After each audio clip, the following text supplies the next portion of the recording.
जय माता दी दोस्तों, कैसे हैं आप सब। कार्तिक माह के शुक्ल पक्ष की एकादशी को देवउठनी कहा जाता है। इस दिन भगवान विष्णु 4 महीने की योग निद्रा से जागते हैं और फिर मांगलिक कार्यों की शुरुआत होती है।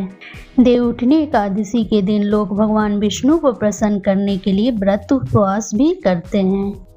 इस व्रत का विशेष महत्व है। अगर आप देवउठनी एकादशी के दिन व्रत कर रहे हैं तो आपको व्रत कथा जरूर पढ़नी चाहिए या सुननी चाहिए। आइए सुनते हैं देवउठनी एकादशी व्रत कथा। पौराणिक कथाओं के अनुसार एक राजा के राज्य में सभी लोग एकादशी का व्रत रखा करते थे। यहाँ तक कि राज्य के पशु भी इस दिन अन्न ग्रहण नहीं किया करते थे। तभी उस राज्य में एक दूसरे राज्य से एक व्यक्ति आया।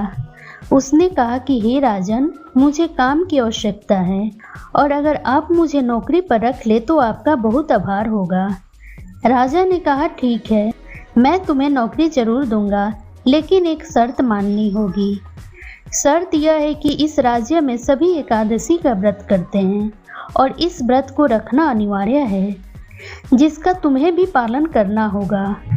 इस दिन तुम अन्न ग्रहण नहीं कर सकते। व्यक्ति ने कहा कि मुझे आपकी शर्त मंजूर है।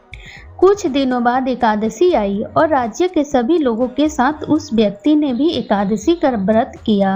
लेकिन जैसे जैसे दिन गुजरता गया उस व्यक्ति को तेज बुखार लग रही थी और वह राजा के पास पहुंचा। उसने राजा से कहा कि हे राजन, सिर्फ फल से मेरा पेट नहीं भर रहा है और मैं अन्न खाना चाहता हूँ, अन्यथा मैं मर जाऊंगा।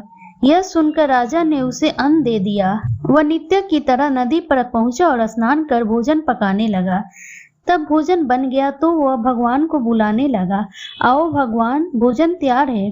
बुलाने पर पीताम्बर धारण किए भगवान चतुर्भुज रूप में आ पहुँचे तथा प्रेम से उसके साथ भोजन करने लगे।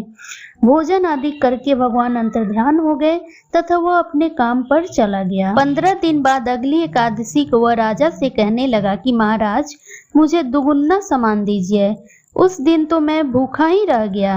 राजा ने कारण पूछा तो उसने बताया कि हमारे साथ भगवान भी खाते हैं, इसलिए हम दोनों के लिए ये सामान पूरा नहीं होता।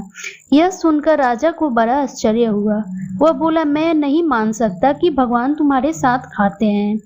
मैं तो इतना व्रत रखता हूँ, पूजा करता हूँ, पर भगवान ने मुझे कभी दर्शन नहीं दिए। राजा की बात सुनकर वह बोला, महाराज, यदि विश्वास न हो तो साथ चलकर देख ले। राजा एक पेड़ के पीछे छिपकर बैठ गया। उस व्यक्ति ने भोजन बनाया तथा भगवान को शाम तक पुकारता रहा, लेकिन भगवान नहीं आए। तब वह प्राण त्यागने के उद्देश्य से नदी की तरफ बढ़ा। प्राण त्यागने का उसका दृढ़ इरादा जान शीघ्र ही भगवान ने प्रकट होकर उसे रोक लिया और साथ बैठकर भोजन करने लगे। खा पीकर वे उसे अपने विमान में बिठाकर अपने धाम ले गए। यह देख राजा ने सोचा कि व्रत उपवास से तब तक कोई फायदा नहीं होता जब तक मन शुद्ध न हो।